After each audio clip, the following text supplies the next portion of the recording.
Hello everyone and welcome back to AMOS, our course on Agile methods. So we need to go now over the process of developing software according to Scrum at a university in this course.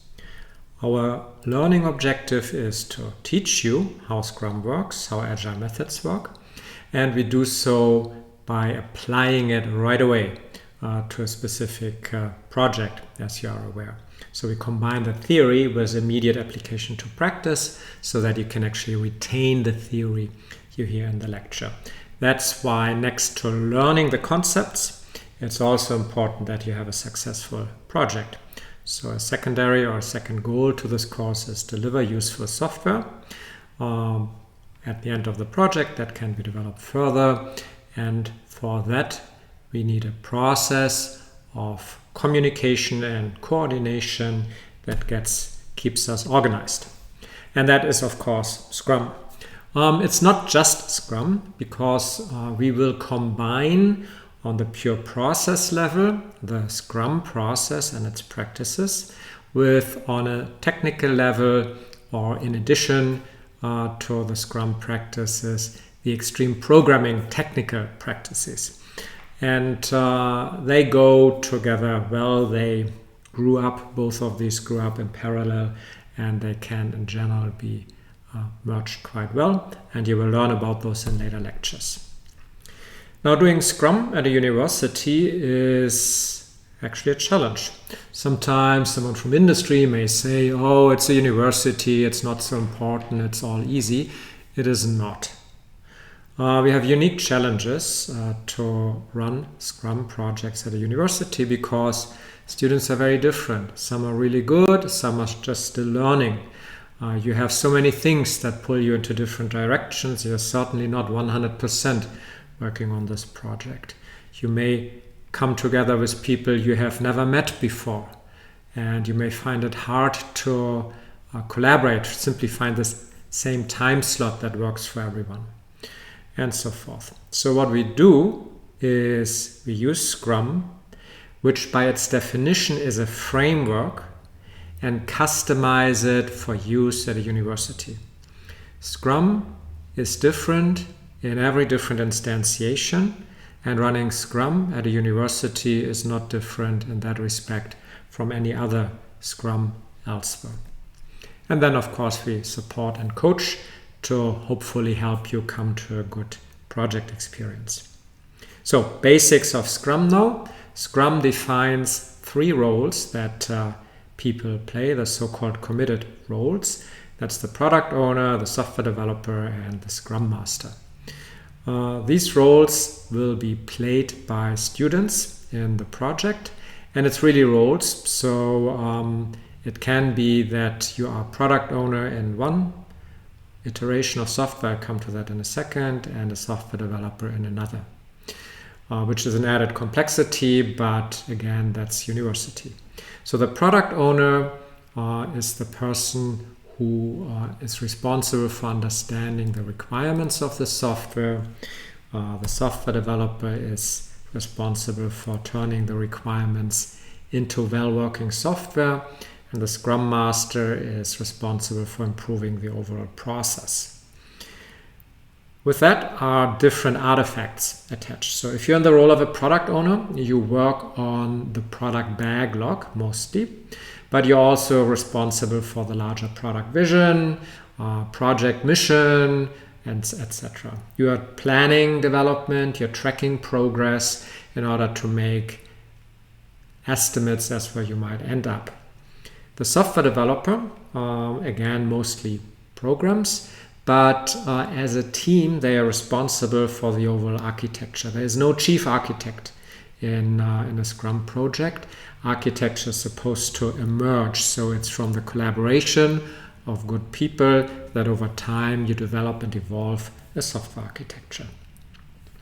And then again, the Scrum Master, in a narrow sense, takes note of problems called impediments, tracks them, tries to resolve them if they are process problems. Technical problems are pushed back to the developers. But also beyond that, a good Scrum Master will be a coach for the team. That's why we have coaches separately from the team who will provide feedback on how to possibly improve your processes. These three roles, product owner, software development, Scrum Master, form the core Scrum team, the so-called committed people. For us, for this to work at a university, we add another role that is critical, the release manager, previously review and release manager. The release manager is responsible for making sure that every week there is a demoable software. Scrum relies on show and tell. Every week you will show your work and discuss it. And for that, the software needs to run. It needs to build, test, and run. And if it doesn't, you can't review it. So actually you will fail part of the course. So for that, we found it very helpful that you appoint a release manager every week. And that release manager makes sure that when it comes to the team meeting, more on that later, there is a usable software in which you can show the progress of the last week. There are also our industry partners who serve as customers or play the customer role in that they provide requirements. Ideally, they also give you feedback on how you're doing. Are you implementing the requirements how they wanted it, how they thought about it, and so forth. Please schedule as many or ask for as much requirements as you can or as the industry partner is willing to give you. Spend time with you and also ask them for feedback. Closing feedback loops is a key part of Scrum, is a key part of Agile software development, is a key part of continuous process improvement. Here's the overall timeline of an AMOS project, a Scrum project. You split the whole project time, the course time, into equally long iterations, time boxes, called sprints in Scrum. A sprint is something where you develop software and come to a conclusion. And it is supposed to be closed in that at the beginning of a sprint, you plan what you want to do, then you do it, and at the end of the sprint, you review what you did and whether it met what you planned. And then if you actually did well and it met the requirements, then you can release it to the code repository or even the customer. So a sprint is a mini waterfall project in a simple sense, but it is so short, 1 week for us, that there is very little lag between you recognizing that something didn't work out as planned and correcting for that. We will discuss the underlying mechanics and process improvement issues and feedback loops later in this course. So in a given AMOS project, we have 13-14 sprints of 1 week each, which is why I sometimes use week and sprint interchangeably. And within each such sprint, you start with planning what you want to do, then you do it, and then you review what you did at the end and release it. And then you also have a retrospective to see how you can improve your process. And once you've done that, you end the current sprint and then a new sprint starts. These are sprints, and a sprint has a sprint release if you did well.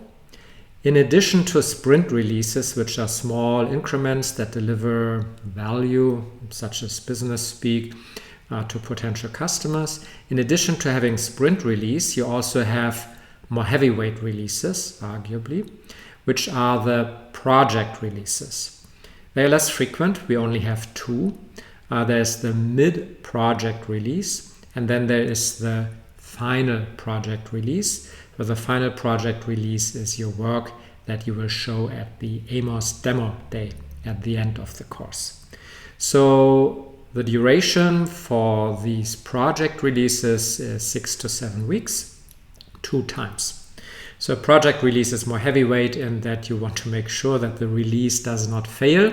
And as you near a project release, you will probably want to focus a bit more on quality and removing bugs and polishing than on writing new features. So here you have it. Again, a sprint release after 1 week, a project release after 6 or 7 weeks. But the idea is that with a project release, the quality is sufficiently high for an industry partner to put it into production. There are other ways of organizing software development. For example, with my research staff, we use Kanban, so we don't even use dedicated releases any longer. But using this defined rhythm of there must be a sprint release, there's a closing of the current sprint, there's a closing of the current project release, that gives you, who are the students who are just learning this, the handrail to learn it. And once you've learned the basics, then you can improve on it. But for me and for grading, it is important that at least until the mid-project release, you really follow the process as laid out here and explained in more detail later on. Really follow it the way we teach it, and only later in the semester make use of the idea that Scrum is a framework where you can start customizing certain things to your needs. In the beginning, I require of you that you follow the process as we prescribe it. And I'm sure you will quickly notice that this is a good idea. Your work week then, the sprint, has the following logical structure. It starts with sprint planning, after which you know what to do. It leads to 3 different work streams. Product management, that's what the product owner does. Software development, that's what the software developers do. And process improvement, that's what the Scrum Master does. And these work streams happen every day. You do have, in addition, a daily synchronization meeting, at least conceptually, called the Daily Scrum or Daily Stand-Up, in which you share current state of work and what you're going to do for communication and coordination purposes. Since we are not full-time, you're not full-time on this, you will replace it with a daily stand-up email, so that makes it easier depending on when you work. But if you were on it full-time, it would be a daily exercise in a team. Coming closer to the end of a sprint, there must be a next sprint preparation meeting in which the product owner of the upcoming sprint goes through the product backlog, that's where the requirements for future features to program are, and synchronizes that with a developer getting feedback, is this understandable, is this doable, etc. And then on the last day of the sprint, you have a large meeting where you review your work. We'll come to that in a bit. You review your work, match it with the requirements from sprint planning, you decide whether to release your software, and you run a retrospective. So this is the logical structure of the week. And in the real world, we will pull together these meetings of sprint planning, review, release, retrospective into the team meeting, which we will discuss in a few seconds. The overall schedule, including the sprint releases and the project releases, can be found in the course organization document. And with that, thank you very much for your time and attention for this section. Up next, the team meeting.